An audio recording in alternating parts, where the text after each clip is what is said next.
안녕하세요. 자, 이번에는 접사 사진에 대해서 공부를 해 보도록 하겠습니다. 접사라는 거는 이제 카메라와 피사체와의 거리를 이제 굉장히 가깝게 해서 굉장히 확대된 사진을 찍는 것을 우리가 접사 사진이라고 하는데요.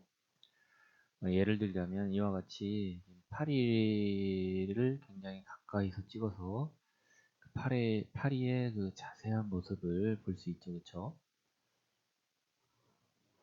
아니면 이렇게 요거는 지금 곤충의 그런 겹눈까지도 보이고 곤충의 몸에 있는 털까지 이렇게 보이는 굉장히 확대가 많이 된 이런 사진인데 이런 사진을 이제 접사 사진이라고 합니다. 사실 이런 접사 사진을 찍으려면 좀 특별한 렌즈가 필요하거든요. 그래서 우리가 렌즈에 대해서 좀 공부를 다시 한번 해봐야 될 텐데요.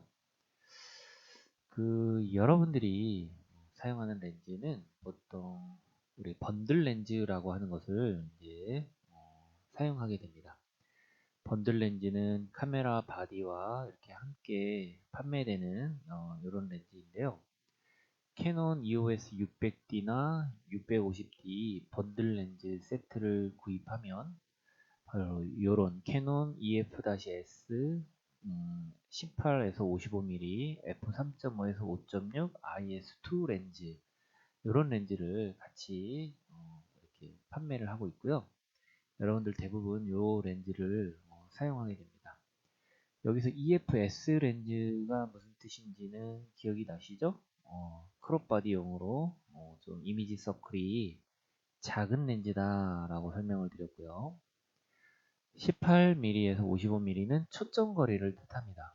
자, 여러분들이 사용하는 렌즈는 초점 거리가 이렇게 변하는 줌 렌즈.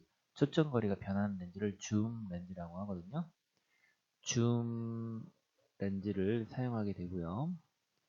초점 거리가 달라지니까 최대 개방일 때의 조리개 값도 좀 달라집니다. 그래서 18mm일 때는 f3.5 그리고 55mm일 때는 f5.6인 이런 렌즈를 사용하게 되는데 선생님이 지금 여러분들이 사용할 렌즈의 몇 가지 스펙을 이렇게 쭉 여기 적어놨습니다. 포컬 랭스는 뭔지 아시겠죠? 초점 거리가 이렇게 변하는 이제 줌 렌즈인데 조리개 값, 어페처 밸류가 초점 거리에 따라서 조금 이제 변할 수 있죠. 최대 개방일 때 조리개 값이 가장 작을 때는 3.5이고요.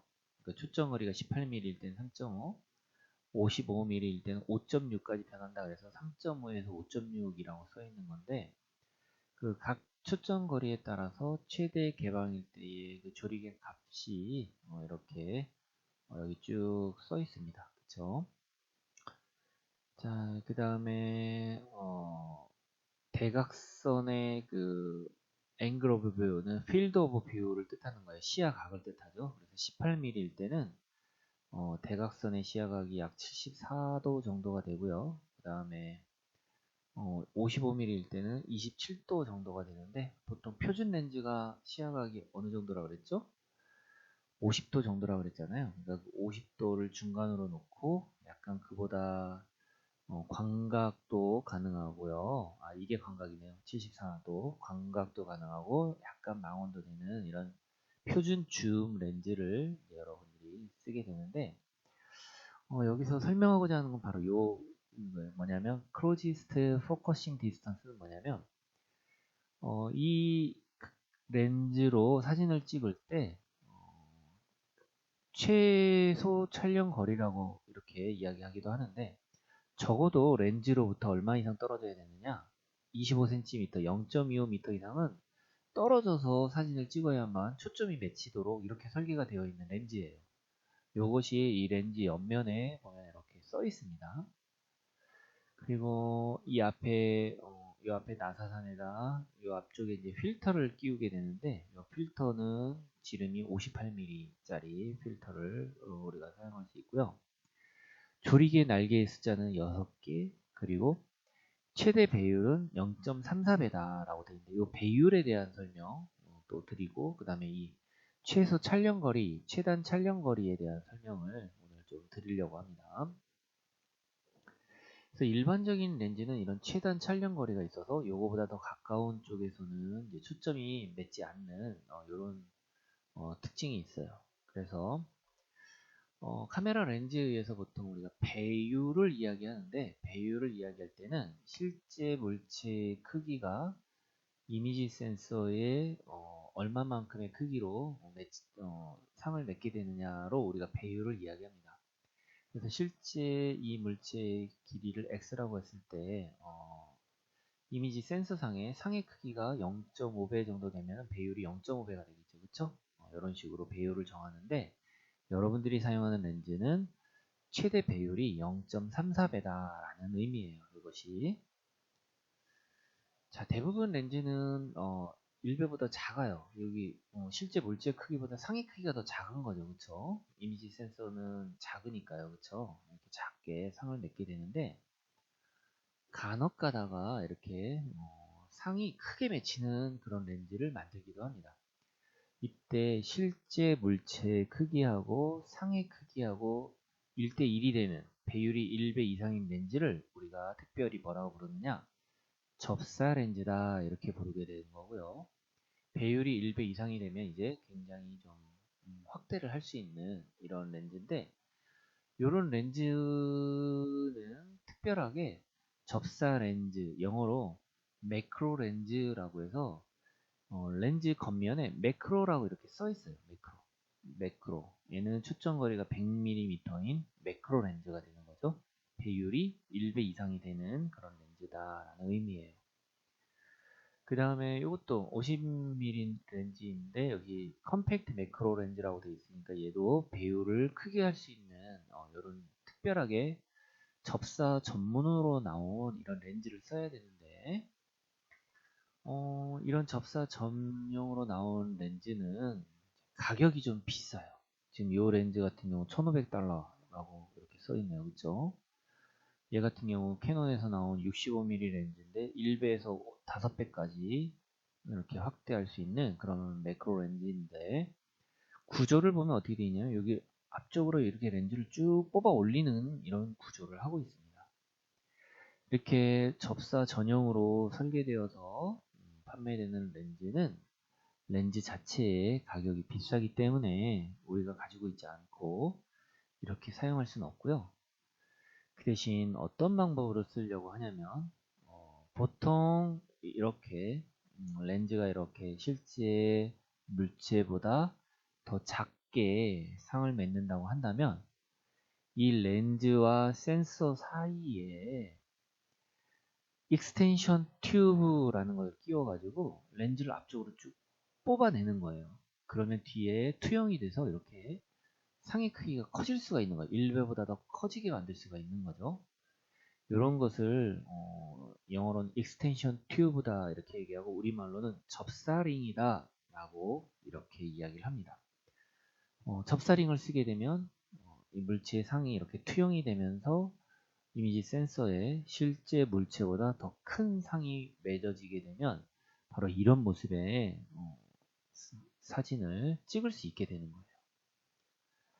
자, 선생님이 이제 여러분들 학교 오면 접사링을 보여드릴 텐데 실제 접사링은 이렇게 생겼습니다. 선생님이 이걸 구입을 해놨는데 3개가 쌍으로 되어 있고 이 중에 하나만 써도 되고 2개를 써도 되고 3개를 써도 되는데 이 3개의 길이가 다 다르네요. 얘는 길이가 13mm, 얘는 21mm, 얘는 31mm 조합을 해서 쓸 수 있어요. 다 붙일 수도 있고 하나만 쓸 수도 있고 2개를 쓸 수도 있고 그럼 얘네 둘을 붙이면 34mm의 접사링 익스텐션 튜브가 장착이 되는 거죠. 그쵸? 얘 하나 쓰면 31mm 얘하고 붙이면 뭐 52mm 이런 식으로 이렇게 렌즈와 바디 사이에 이 부분에다가 이렇게 접사링을 끼게 되면은 이렇게 상이 투영이 돼서 실제 상보다 더 큰 이런 형태의 상이 이미지 센서에 맺히게 되고 그만큼 확대된 상을 얻을 수 있게 됩니다. 자, 이때 접사링을 그러면 몇 개를 써야 되느냐? 몇 개를 써야 되느냐? 자, 이 접사링을 썼을 때 확대되는 이 배율, 매그니피케이션은 이런 관계식이 있어요. 그래서 접사링의 배율에 영향을 미치는 요인이 뭔가 꼭 기억을 좀 했으면 좋겠는데, 먼저 렌즈의 초점 거리는 짧을수록 배율이 더 커집니다. 반대죠, 그쵸? 보통 원래 렌즈의 초점 거리가 길면 원래 화각이 좁아지고 물체를 많이 확대하는 거잖아요. 근데 이 접사링을 썼을 때는 반대예요.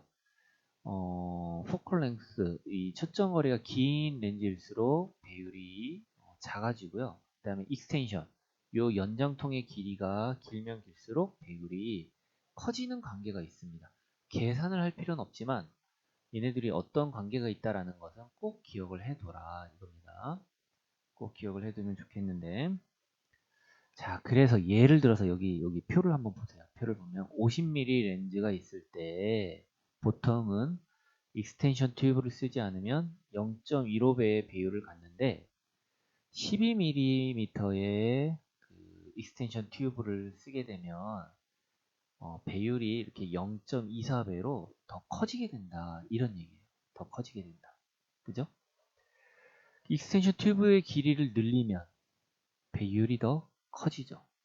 그쵸? 익스텐션 튜브의 길이를 늘리면 익스텐션 튜브 길이를 늘리면 여기 분자에 있으니까 배율은 점점점 커지게 되는데, 그 대신 배율을 키운 만큼 빛이 넓게 퍼지다 보니까 조리개의 값은 커지는 효과, 즉 빛의 밀도가 작아져서 더 어두워지는 효과가 나타나게 돼요. 조리개를 더 닫은 것과 같은 그런 효과를 내게 된다는 의미고요. 다음 여기 CFD라는 건 뭐냐면 여기 선생님이 써놨는데 Close Focus Distance, 즉 최단 초점 거리가 짧아져요. 즉 무슨 얘기냐면 익스텐션 튜브를 길게 쓰면 길게 쓸수록 더 렌즈 그 앞면으로부터 가까이에서 초점이 맺는다는 거죠. 무슨 얘기냐면 여기 익스텐션 튜브를 길게 쓰면 이 더 가까이 있는 물체만 초점이 맞고 멀리 있는 놈은 오히려 초점이 맞지 않는 이런 문제가 이런 현상이 나타나게 됩니다. 그래서 이런 익스텐션 튜브를 썼을 때는 굉장히 렌즈 가까이에 물체를 놓고 사진을 찍어야 초점이 맺게 되고요. 그 다음에 이때 물체의 상은 굉장히 크기가 커져서 이렇게 굉장히 디테일한 모습을 찍을 수 있게 되는 거예요. 자, 요게 이제 여러분들 그 선배들이 접사링을 이용해서 사진을 찍은 모습인데, 자, 이런 익스텐션 튜브를 쓰면은 보면은 이게 내 꽃에 암술, 수술 뭐 이런 꽃가루를 있는 부분은 사진을 찍은 것 같은데, 보면 어떤 일이 있냐면 초점이 잘 맺은 부분이 있고 초점이 안 맞는 부분이 있죠. 즉 피삭의 심도가 지극히 낮아지는 이런 현상이 나타나게 됩니다. 익스텐션 튜브 접사 사진을 찍을 때 항상 이게 우리가 극복해야 될 문제예요. 자, 이 사진 볼까요? 곤충의 얼굴을 찍었는데 곤충의 눈은 초점이 맞았지만 이 앞에 더듬이 쪽은 초점이 안 맞았죠. 곤충 뒤쪽도 초점이 안 맞았죠. 즉 접사 사진을 찍으면 피삭의 심도가 매우 얕아지는 굉장한 아웃포커싱 사진이 찍히게 된다라는 거죠. 그래서 초점을 맞추기가 매우 어려워요. 자, 여기 지금 꽃에 꽃가루 사진을 찍었는데 일부는 초점이 맞고 일부는 초점이 맞지 않은 이런 모습을 볼 수 있잖아요.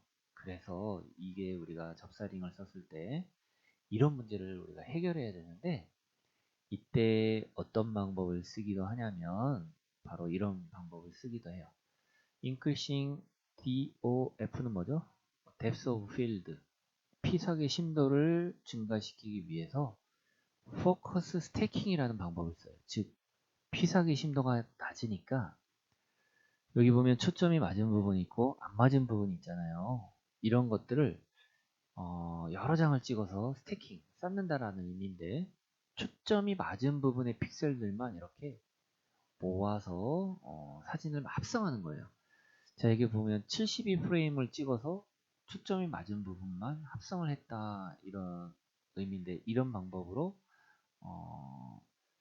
피사기 심도가 얕은 그런 문제를 극복을 하는 거죠. 예를 들면 이렇게 하는 거예요. 보세요.